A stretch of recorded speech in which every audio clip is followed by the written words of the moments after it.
Hoy recibimos a Jairo, ¿verdad? Jairo Rodríguez, que nos va a, eso fue como algo medio casual, medio extraño, ¿verdad?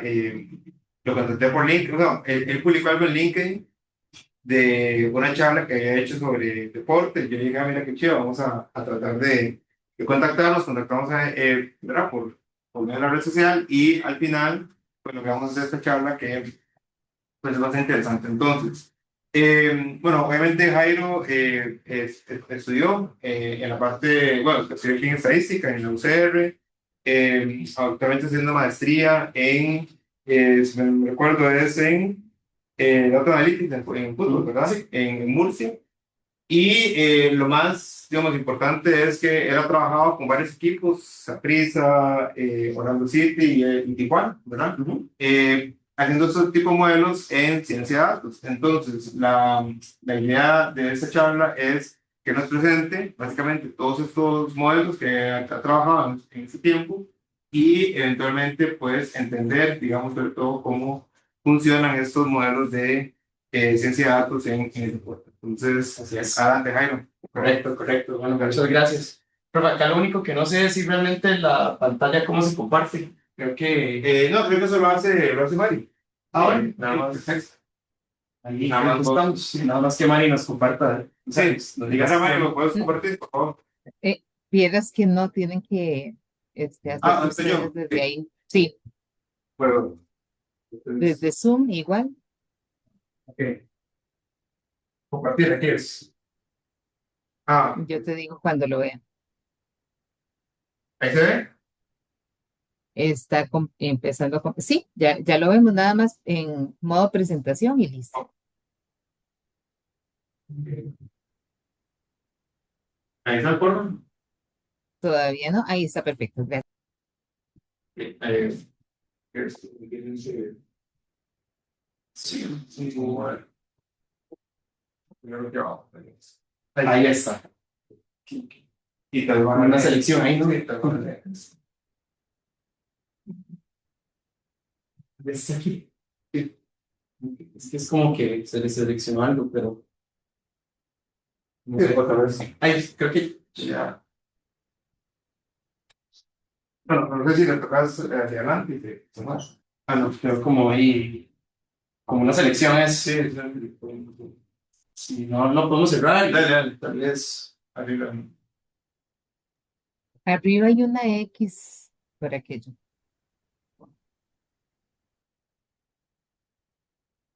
Que es como algo. Sí, Según yo, si no lo cerramos y lo abrimos. no, no, no. O sea, creo que. Creo que ahí estamos. Sí, ahí estamos. Bueno, un placer estar acá. Como mencionaba el profe, pues bueno, es un honor estar acá compartiendo un poco de mis experiencias relacionadas a la aplicación del análisis de datos en el deporte, específicamente en el fútbol. Y bueno, el nombre de la charla es del juego a la información, ¿verdad? Porque el fútbol y cualquier deporte empieza siendo practicado como un juego. Y vamos a ver por medio de ejemplos prácticos cómo los datos que se recopilan en un juego, ¿verdad?, se pueden convertir en información valiosa para entender mejor el deporte. Tal vez para empezar podemos hablar un poco pues, sobre mi trayectoria y los proyectos en los que he estado envuelto. En primera instancia, cursé un bachillerato en estadística acá en la Universidad de Costa Rica, por eso es un gran honor estar acá en mi alma mater compartiendo esto. En primera instancia, tuvimos un proyecto con Saprissa y el Centro de Investigación de Ciencias del Movimiento Humano en 2021. Este proyecto, pues, lo que intentaba era utilizar datos del equipo que se recopilaron entre 2018 y 2020 para darles un sentido estadístico por medio de la predicción o de la estimación de modelos de regresión lineal y de clasificación. Y bueno, más adelante vamos a profundizar más en ello. Además, participé en un análisis de rendimiento grupal físico para el Orlando City de Estados Unidos, de la Major League Soccer durante 2022. Además, trabajé como consultor para el Club Tijuana de la Liga Mexicana durante el 2022 hasta 2025 y como mencionaba el profe anteriormente, Estoy cursando un máster en Data Analytics en fútbol en la UCAM de Murcia, la Universidad Católica de Murcia, vía online. ¿Cómo definiría yo el análisis de datos en el deporte? Yo diría que consiste en recolectar, organizar, resumir, interpretar y mostrar información del juego, del entrenamiento o inclusive de todo un deportista para apoyar la toma de decisiones que lo ayude a rendir mejor. Y si tuviéramos que aún simplificar aún más esta definición que está acá, es extraer e integrar datos provenientes de un entrenamiento o de un partido, transformarlos para aplicarles un análisis que finalmente vamos a mostrar en visualizaciones que nos van a ayudar a interpretar qué fue lo que pasó y por ende poder tomar decisiones más informadas. Algunas aplicaciones del análisis de datos en el deporte realmente no están orientadas, o más bien todas las aplicaciones no están orientadas en reemplazar la observación, ¿verdad?, del ojo humano, sino complementarla. Yo acá enumero 6 aplicaciones que son como las más comunes.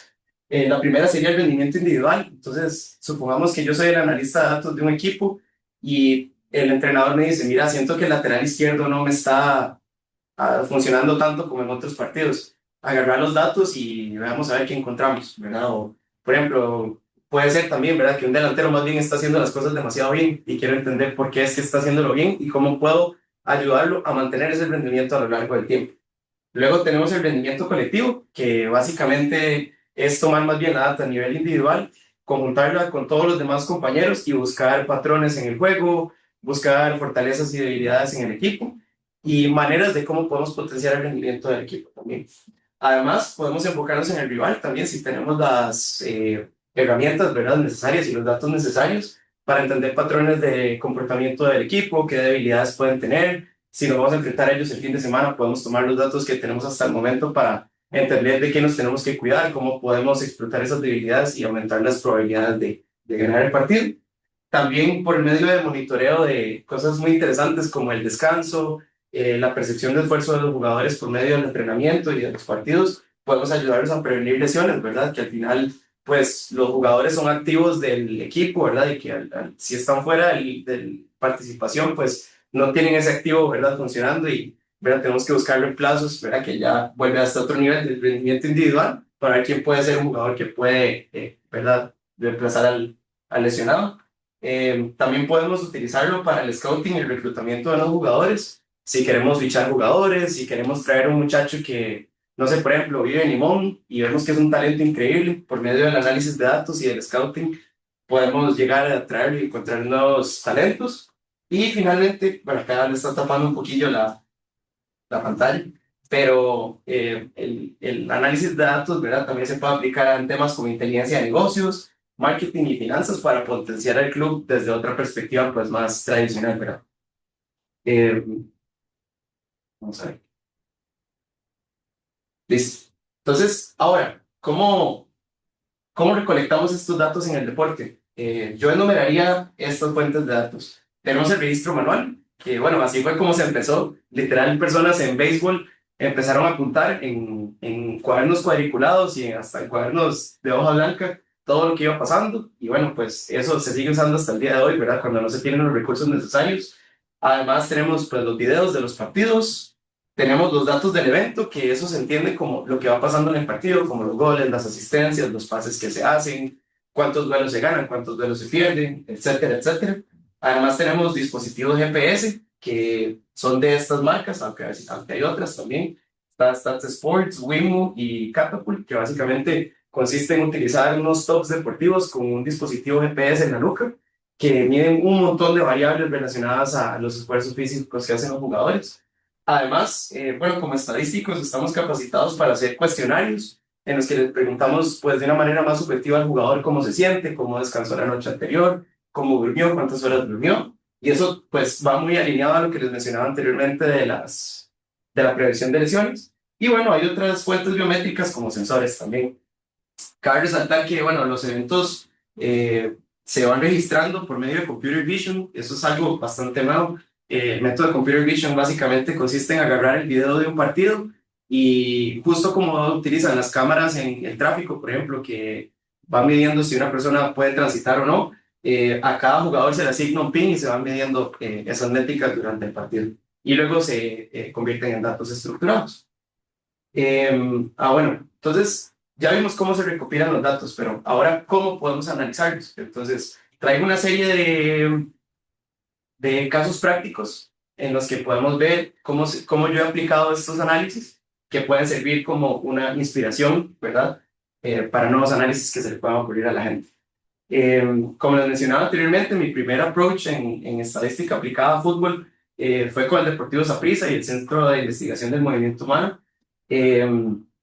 Entonces, pues teníamos un histórico grandísimo de 2 años completos, en los que teníamos un histórico de 4 torneos cortos. Entonces, pues había un reto bastante grande que consistía en integrar los datos, es decir, conjuntarlos, luego segmentarlos por posición, para luego aplicar modelos, que en este caso aplicamos modelos de regresión y de clasificación, para convertirlos en información valiosa para el cuerpo técnico. Casi siempre ese es el proceso que hay que hacer. Extracción de datos, transformación de los datos, presentación de los datos. Entonces, bueno, ya irnos un poco más a detalle, ¿verdad? Esto que tenemos acá abajo. Como les mencionaba, teníamos un archivo CSV por cada fuente, por cada partido. Acá había un reto muy grande porque teníamos 2 fuentes. Era la data del GPS, que venía de WIM, esos son los dispositivos que usaba Saprissa, y luego teníamos un proveedor de datos que se llamaba Insta.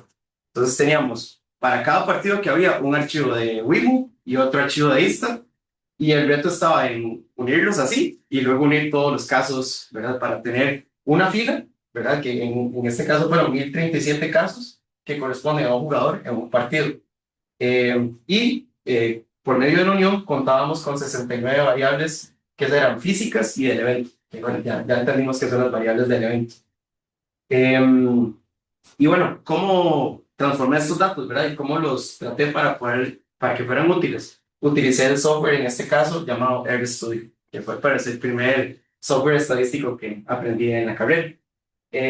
Luego estos 1037 casos pasaron a ser de 195 defensas centrales, 164 defensas laterales, 157 mediocampistas defensivos, 168 mediocampistas creativos, 201 extremos y 151 delanteros. Acá cabe resaltar que no es que tenía 168 mediocampistas creativos, sino que eran observaciones, ¿verdad? De estos 1037 que correspondían a un partido en el que jugó un mediocampista creativo.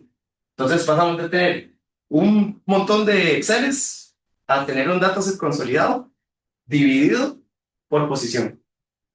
Entonces, bueno, ¿cuál era la misión de estos modelos de regresión lineal múltiple? Explicar, ¿verdad? O entender qué variables explicaban mejor el rendimiento individual de un jugador según la posición, con el fin de darle una calificación pues del 0 al 100.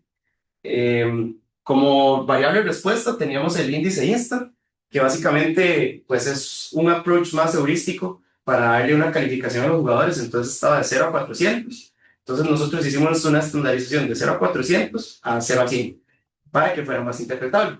Entonces pasamos de tener un modelo heurístico a un modelo de regresión lineal múltiple que intentaba estimar ese índice con las variables que teníamos y entender cuáles eran las variables que pesaban más para explicar ese índice de acuerdo a la posición que teníamos. Entonces definíamos un modelo por posición táctica, partíamos los datos en 80% para el entrenamiento y 20% para la validación, es decir, para ver cómo estaba funcionando el modelo y qué tan acertadas estaban las estimaciones que hacía. Y bueno, estos modelos pues siempre tienen que estar sujetos a una validación de 4 supuestos.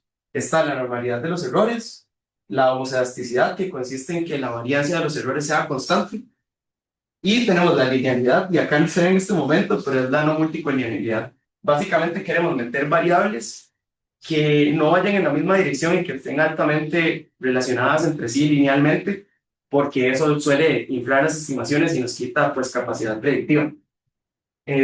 Usualmente para explicar pues el rendimiento de un modelo hay distintos indicadores, ¿verdad? O distintas métricas que nos ayudan a entenderlo. En este caso nosotros no solo nos enfocamos en el R cuadrado, que es el método que nos dice cuánta variabilidad logra explicar el modelo del fenómeno que estamos observando, sino que utilizamos también el P cuadrado, que significa el coeficiente de predicción, básicamente, basado en el PRESS, que es el Prediction Error Sum of Squares, y se calcula de esta manera. Entonces el P cuadrado es 1 menos el PRESS dividido en el SST, que es la suma de cuadrados totales. Y bueno, podemos ver por medio de este gráfico que logramos modelos que tenían una pues alta capacidad predictiva. Viéndolo desde abajo hacia arriba, el modelo que pues tal vez no le llegamos a atinar tanto fue el de defensas laterales y defensas centrales, pero conforme vamos acercándonos al marco y los jugadores meten más goles, notamos que bueno, era una variable que tenía muchísimo peso y que bueno, se ve acá reflejada en que conforme nos vamos acercando, ¿verdad? En las posiciones de ataque, se encuentra una capacidad predictiva mejor del modelo.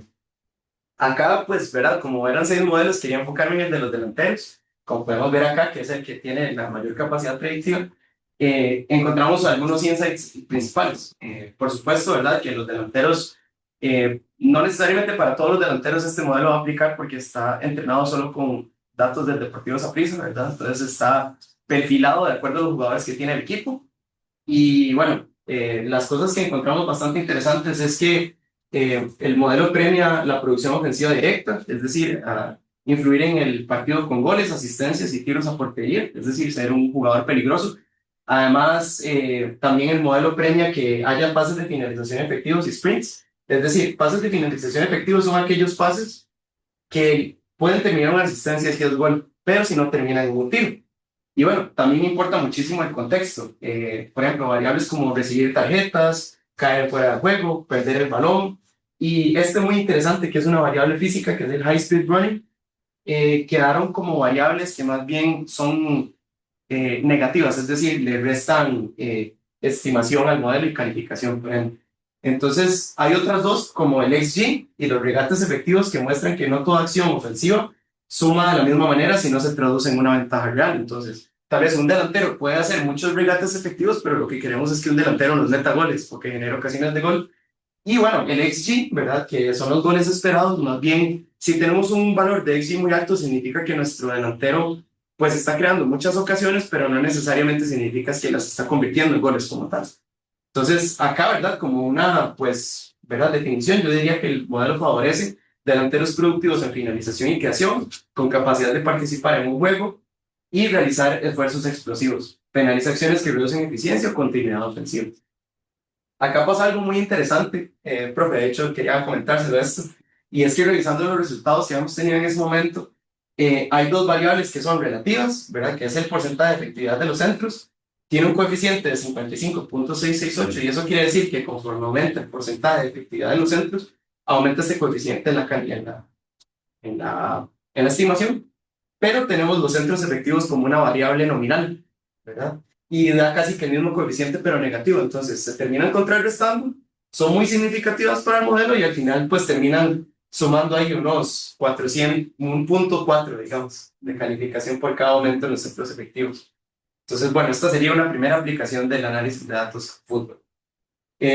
Luego, traigo a la mesa este caso en el Club Tijuana, en el que de nuevo teníamos datos históricos, pero en este caso era de solo un torneo. Bien, ok. Adelante. Gracias.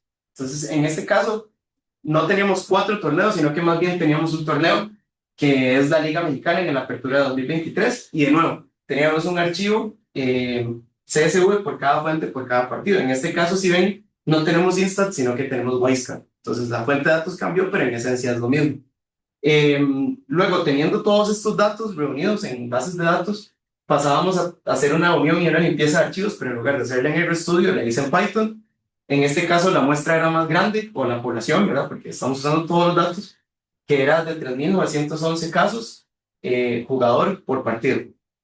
Y tenemos, digamos, estos 3.911 casos se resumen en 382 jugadores, y en este caso teníamos 50 variables, que de nuevo correspondían a variables físicas y del evento.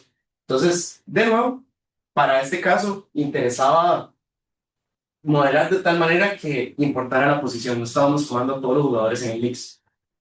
Y bueno, de nuevo, hacemos segmentación, sumarización, modelado, información para el cuerpo técnico. En este caso no vamos a utilizar un modelo de aprendizaje supervisado, sino que vamos a pasar a un modelo de aprendizaje no supervisado, que es el algoritmo de conglomerados K-means. Eso nos permite encontrar por medio de las variables que tenemos, o un conjunto de variables, perfiles. Entonces, la misión del cuerpo técnico que me dieron era encontrar perfiles de jugadores en la Liga Mexicana para reconocer posibles objetivos de fichaje.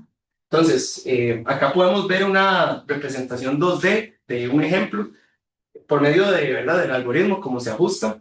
El algoritmo encontró que la mejor separación de los datos eran 3 grupos, ¿verdad? Y la idea es buscar grupos que sean muy parecidos entre sí en sus observaciones y muy diferentes de los demás grupos. Entonces, en este caso, no, ajustamos 6 modelos por posición táctica, seleccionamos variables por criterio experto, es decir, no fue una elección más matemática, sino que era una conjunción con el criterio experto del cuerpo técnico para poder entender o encontrar jugadores que cumplieran un cierto perfil.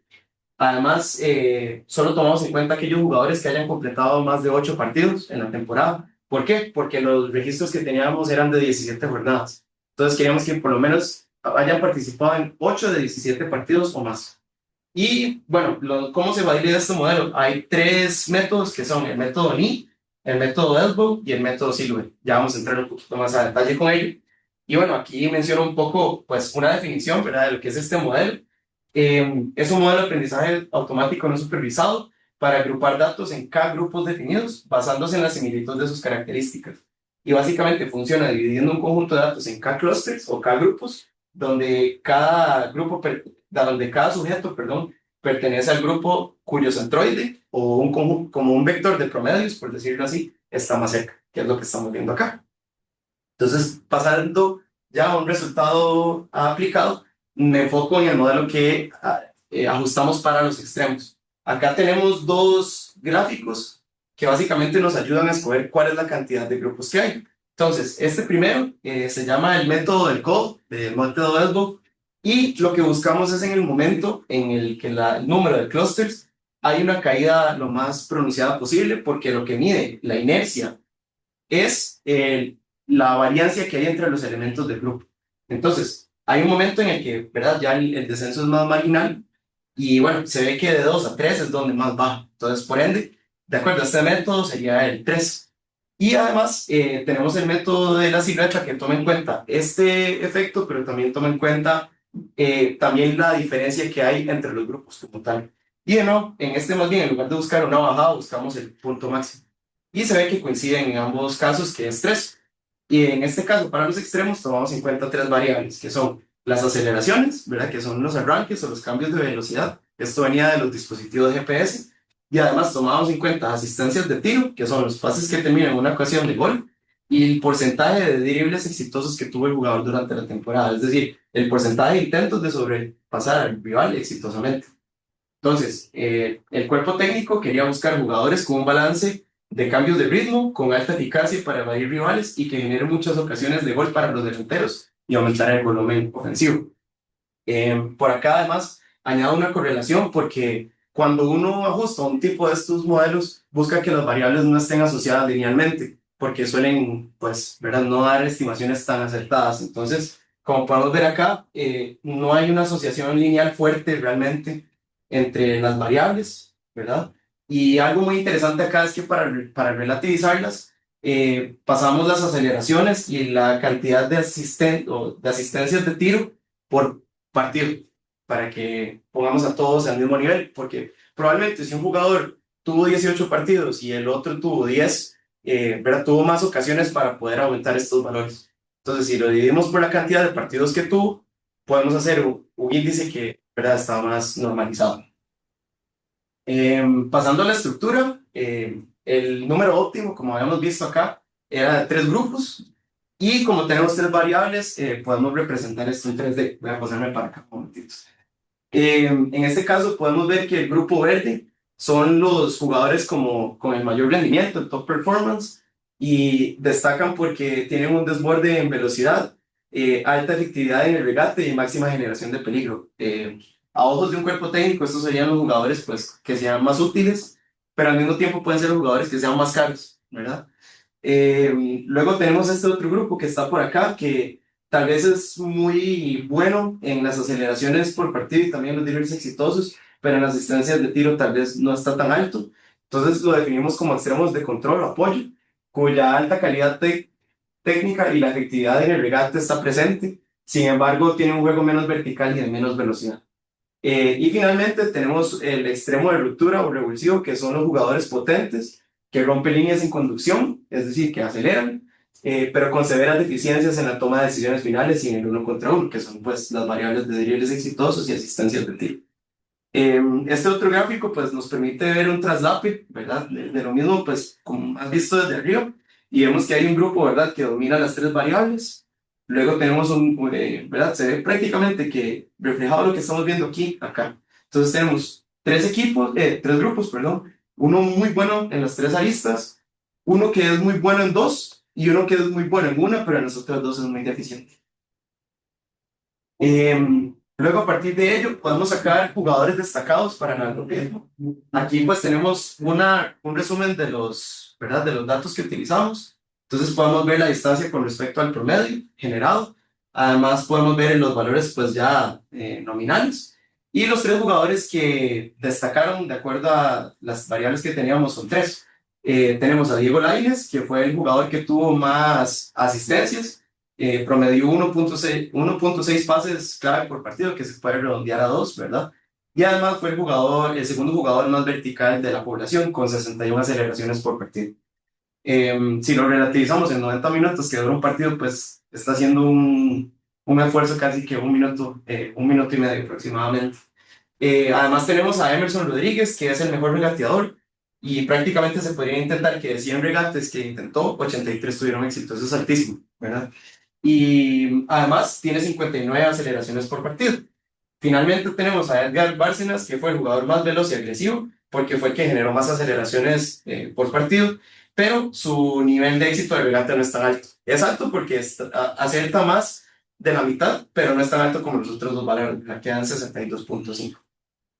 Y bueno, acá otra cosa importante es que generamos como un indicador que se llama el lead score, que es un promedio de los valores Z de las aceleraciones, asistencias de tiro y el porcentaje de éxito de dribbling, como para dar una posición pues ya sumarizada de las tres variables.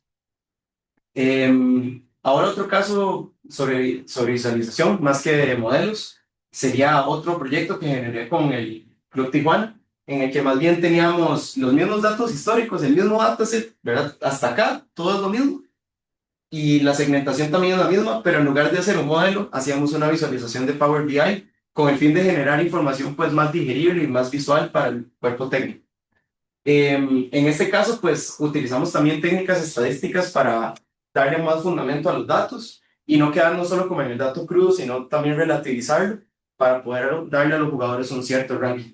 Entonces, el objetivo de este proyecto era comparar jugadores en la Liga Mexicana para reconocer posibles objetivos de fichaje, así como fortalezas y debilidades de los rivales y los compañeros del equipo. En este caso hicimos una sumarización de las variables, entonces pasamos de tener todos esos casos que eran jugador, partido, a tener solo una fila en el dataset por jugador. Entonces, por ejemplo, todos los goles que sumó, los sumamos, todos los pases que hizo malos los sumamos, todos los duelos que ganó los sumamos y tenemos una fila por jugador. Entonces, como acá podemos ver, pasamos de 3.911 casos a 382. Luego, para poder relativizarlos o poder darles una posición con respecto a la liga, utilizamos la normalización de variables en el Z-score según la posición. Es decir, no comparábamos al jugador con todo el respecto de la liga, sino a los jugadores con los que compartía posición en la liga, para tener una calificación más acertada. Y bueno, al final, este dashboard lo que nos daba era una capacidad de análisis de datos brutos y relativa, de posición relativa, perdón, con respecto a los demás jugadores de la liga. Entonces, pongo este gráfico por acá para darle pues cierto fundamento a esto. Como pueden ver, todas las ¿verdad?, variables tienen más de 20 jugadores, entonces en este caso pues está bien fundamentado poder utilizar una normalización, ¿verdad?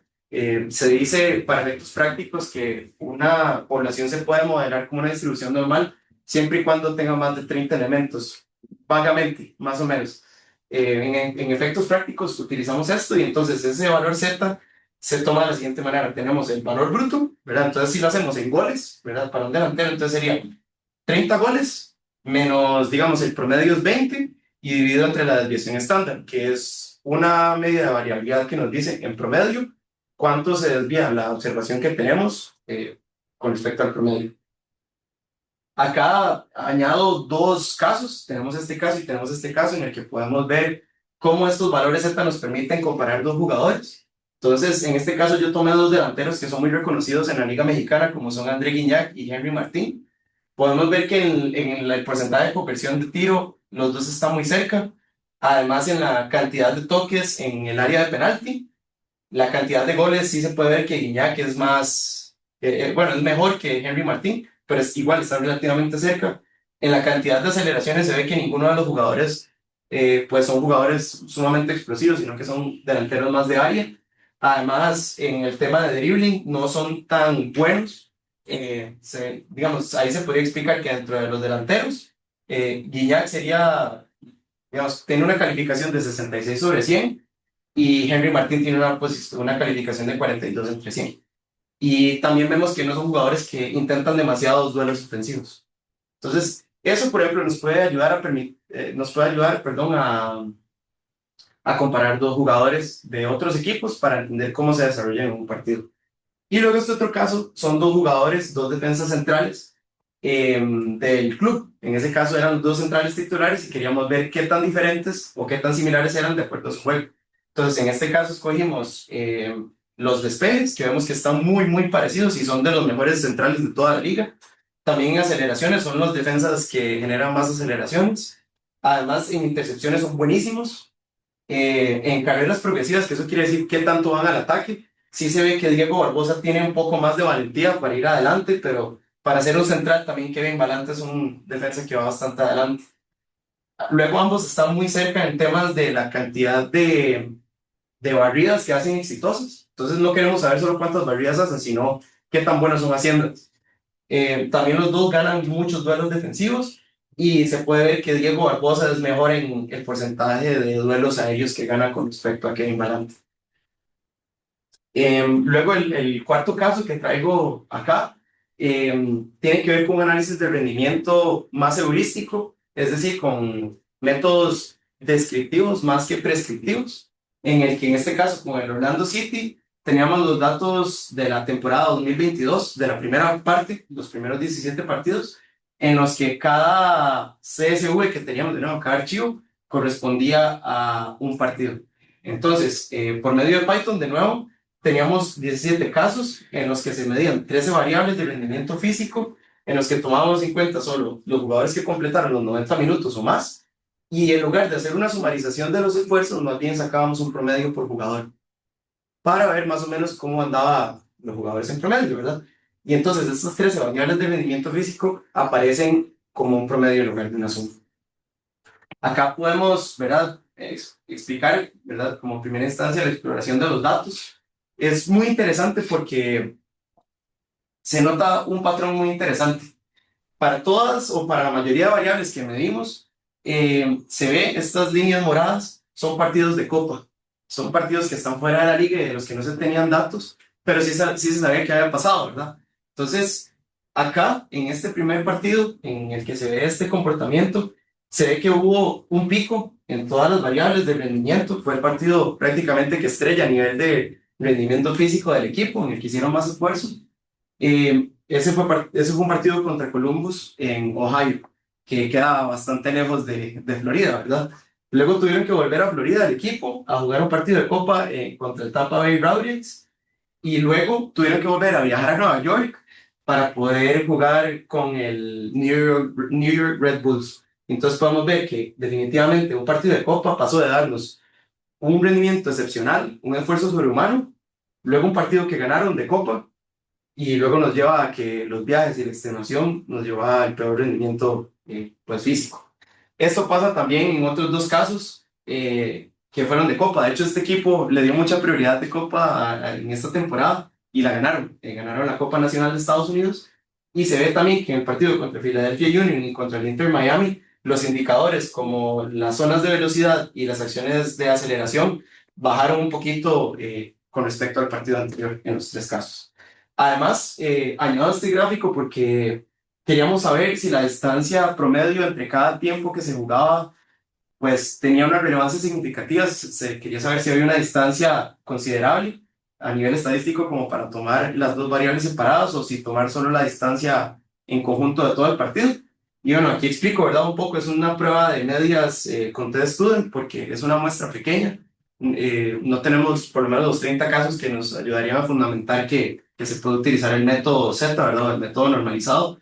Y bueno, aquí lo más importante es que la prueba, el valor p-value de la prueba dio 0.83, entonces por ende no tenemos la suficiente evidencia estadística para rechazar esta hipótesis de que los promedios son diferentes de distancia entre tiempos.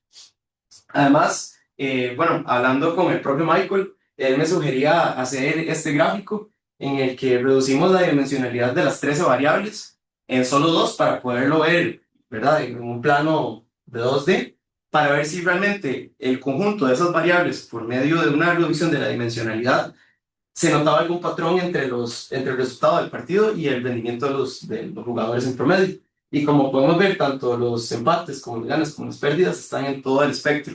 Entonces no se puede decir que, por ejemplo, por cierto patrón fue que ganamos un partido, por cierto patrón fue que perdimos un partido. Además, el rendimiento es muy subjetivo de acuerdo a los tiempos del partido. Si vamos ganando desde el inicio, pues no nos va a tener que tocar correr tanto. Si tenemos que ir a buscar 2 goles en 15 minutos, tenemos que ir con todo, ¿verdad?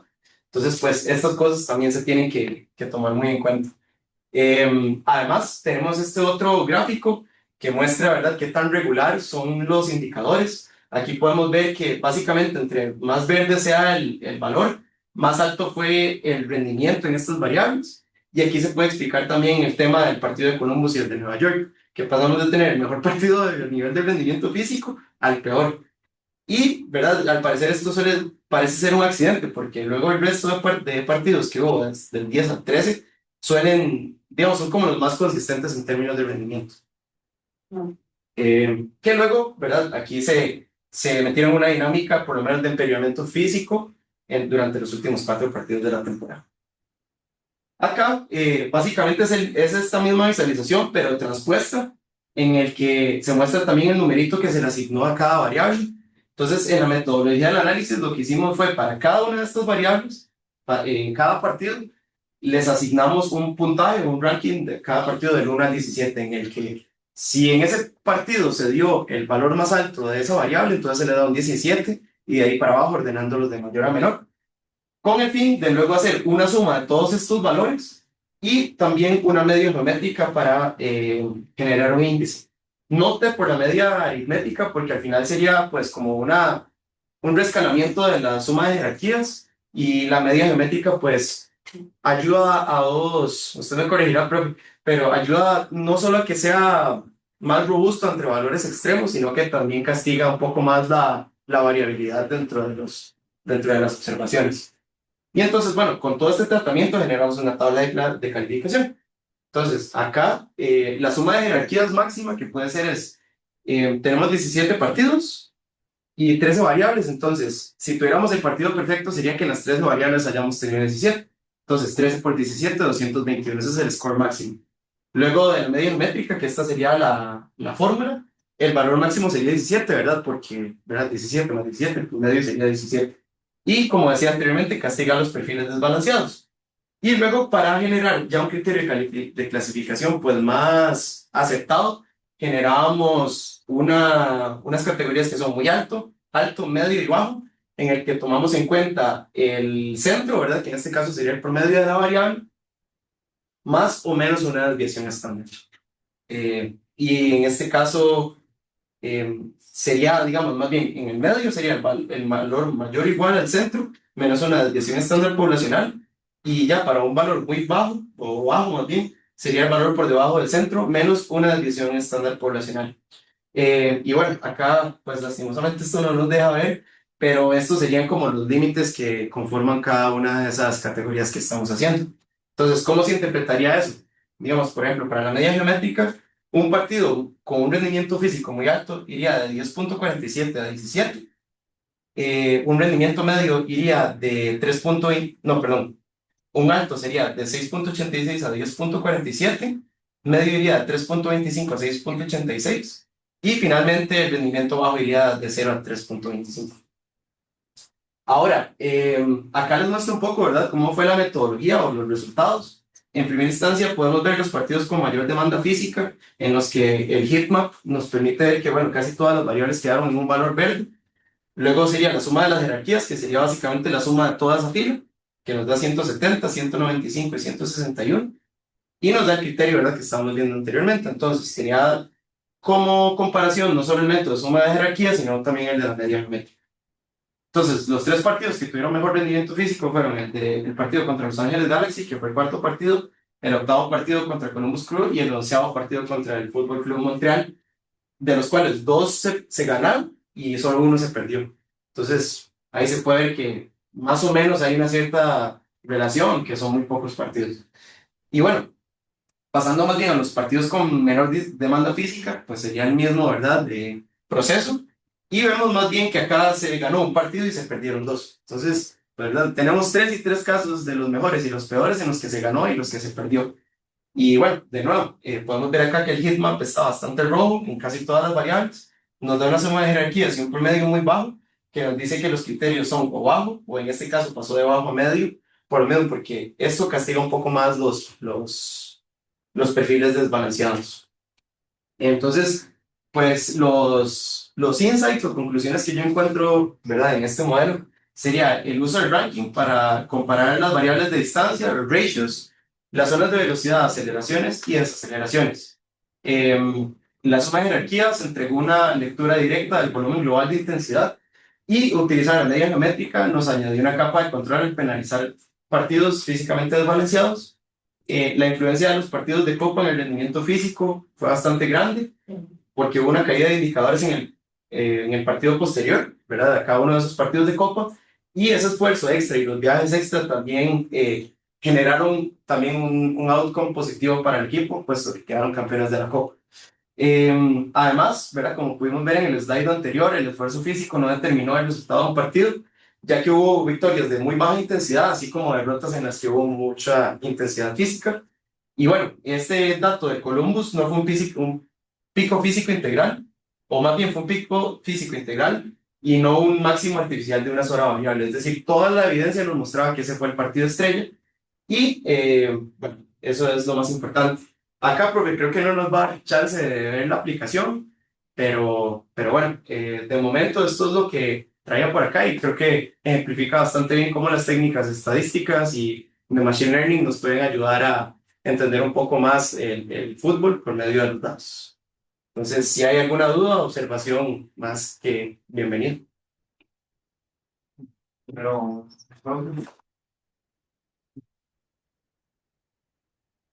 ¿alguna pregunta? Para el tema de porteros, ¿sería un análisis completamente diferente o no sé si esto es... Sí, es diferente. Por ejemplo, acá veíamos que a ver, por aquí, estos proveedores de datos también miden las acciones de los porteros. Entonces, el análisis sí es diferente, ¿verdad? Y, por ejemplo, cuando hay un partido, ¿verdad?, juegan dos laterales, dos centrales, tres mediocampistas, tres delanteros, más o menos.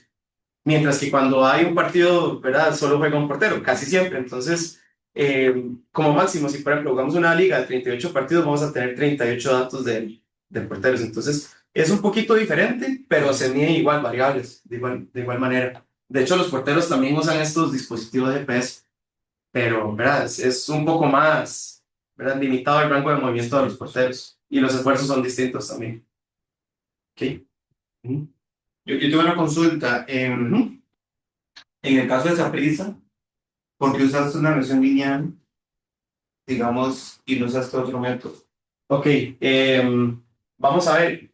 Teníamos el índice Instat, ¿verdad?, que era la variable respuesta, y el enfoque, ¿verdad?, teniendo en cuenta que esto era pues una práctica profesional que no solo me iba a servir a mí, sino también era como método de apoyo a una investigación que ya se estaba llevando dentro de la universidad y en el centro de investigación.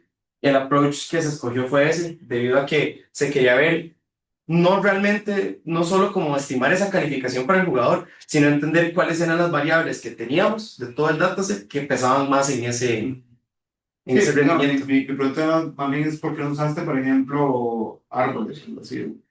De momento, como teníamos que reportar más que todo lo que aprendimos en la carrera, no habíamos visto los árboles de decisiones como un método de regresión, sino más bien de calificación.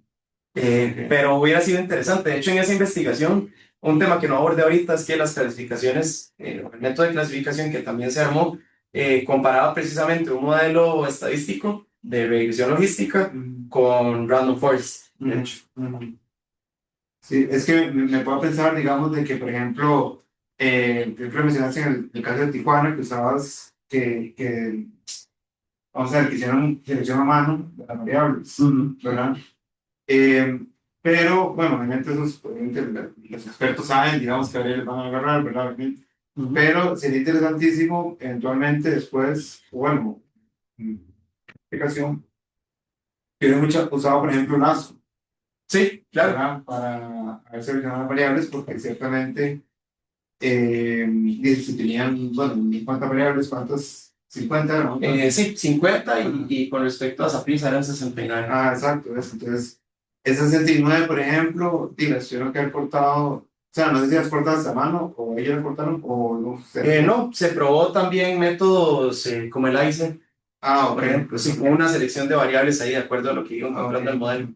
Era stepwise. Ah, ok. Bueno, pero digamos, hubieran usado, por ejemplo, Lazo, tal vez, para seleccionar, digamos, o sea, para filtrar un poquito de eso, pensando Totalmente. en que si ya íbamos a una versión lineal, diversas horas para ya es el seleccionar a la Sí. variable, ¿verdad? Sí, totalmente. De hecho, o sea, yo la regresión Lazo la vi hasta después de que salía la U. En ese momento pues no manejaba ese concepto, pero sería interesante, ¿verdad? Aplicar el mismo modelo utilizando esa metodología. Sí, y de hecho, bueno, aquí una cosa que tal vez, bueno, eso obviamente es parte. Lo que yo te comenté la otra vez es que ustedes tenían intervalos, ¿En qué sentido, profe? así como máximos y mínimos porque, por ejemplo, en el caso creo que el Columbus era que tenía solo el promedio. Ah, sí. No, en ese caso, acá en el de Orlando City. En el diagrama, sí. Ajá, en el de Orlando City, sí, no. No, en este caso ya venía, pues, ¿verdad? Dada la instrucción desde allá que se quería manejar el promedio, pero definitivamente, inclusive, se podría haber manejado algún percentil también, como para ver, digamos, que en 3 de 4 casos, ¿verdad? Utilizando el tercer cuartil, hubiéramos visto, en 3 de 4 casos cumplimos con este valor o más, o menos. Sí, no, es que yo lo que pienso es que, por ejemplo, pudieran inclusive, bueno, también puedes esperar, digamos, tomar de un partido de un jugador el mínimo y el máximo de la variable, o sea, de todas las estadísticas que genera. Sí, Y ya automáticamente tenés una base de datos simbólica. correcto. Entonces se podría hacer algo por ahí, ¿verdad? Sí. Para tratar de dar un poquito más de información a eso. Pero bueno, está Totalmente. sí. Tengo entendido, ¿verdad? No sé si StatSports hace eso, pero sé que Wimo, en el software que tiene para la extracción de datos, permite sacar ese tipo de indicadores, por ejemplo. Pero digamos, es que bueno, obviamente yo no conozco nada de esto, pero digamos, sacan todas las estadísticas del jugador acá en cada momento, digamos, del tiempo, digamos. Se pueden hacer cortes, sí, por del ahí. partido, digamos. Ajá, exacto. Entonces, básicamente cómo funciona esto es, los jugadores van a entrar de cambio o entran al inicio. Entonces, justo antes de que empiece el partido, les tocan el botoncito del GPS. Ah, ok. Es un dispositivo así, de este tamaño, que va a la nuca. Hay unos que también se ponen en el taco también, que sirven para eso, pero en esencia es lo mismo. Entonces, termina el partido, los apagan y hay unas baterías, por decirlo así, son como unos servidores en los que se mete todos los dispositivos que se usaron y esa información digamos, se sincroniza con la aplicación que tienen ellos y luego usted puede hacer una extracción de los datos que usted necesite, no solo en términos de variables, sino el tipo de variable que usted quiere tener y en qué time frame también, en qué ventana de tiempo. O sea, si lo tienen por ventana de tiempo. Sí, sí. Ah, ok. De hecho, hay datos que vienen en primer tiempo, segundo tiempo también. Ok. No, es que es muy interesante porque, por ejemplo, yo hace un par de años trabajé con un muchacho que hizo una aplicación que hicimos con datos geométricos. Y entonces hizo una aplicación de fútbol, o sea, agarró una pasada de fútbol para jugadores. O sea, con jugadores, entonces hicimos como una edición por triángulos, digamos, de cancha, ¿verdad? Entonces, es interesante, por ejemplo, ver con posiciones triangular, digamos, Sí. digamos, o sea, si hubiera esa cantidad de datos, digamos. Sí, Por ejemplo. y eso es un reto también, profe, porque como les mencionaba ahora al inicio, no es solo qué y cómo pasa, sino también es muy importante dar el contexto donde pasó esa situación, ¿verdad? Al tener estos métodos por ejemplo, Okta o Wisecout o inclusive Cognia, ellos tienen archivos XML de donde se van dando las posiciones. Entonces, ese es el tipo de datos que nos permite generar luego los mapas de calor, por ejemplo. Pero, o sea, en los proyectos que yo he realizado no he tenido la oportunidad de trabajar con datos así todavía. Ok. Yo no sé, voy a ver si hay más preguntas por acá. Tal vez en el chat o algo así. Sí, tal vez. No, no tenemos en el chat. No, no, pregunta. Ok, perfecto. Ok, listo. Y no, entonces estamos, perfecto. Entonces, bueno, de nuevo agradecemos otra vez a Jairo por la. Gracias. Listo, bueno, perfecto. Muchas gracias, Mari. Con gusto, buenas tardes. Muy amable. Ok, hasta luego, gracias.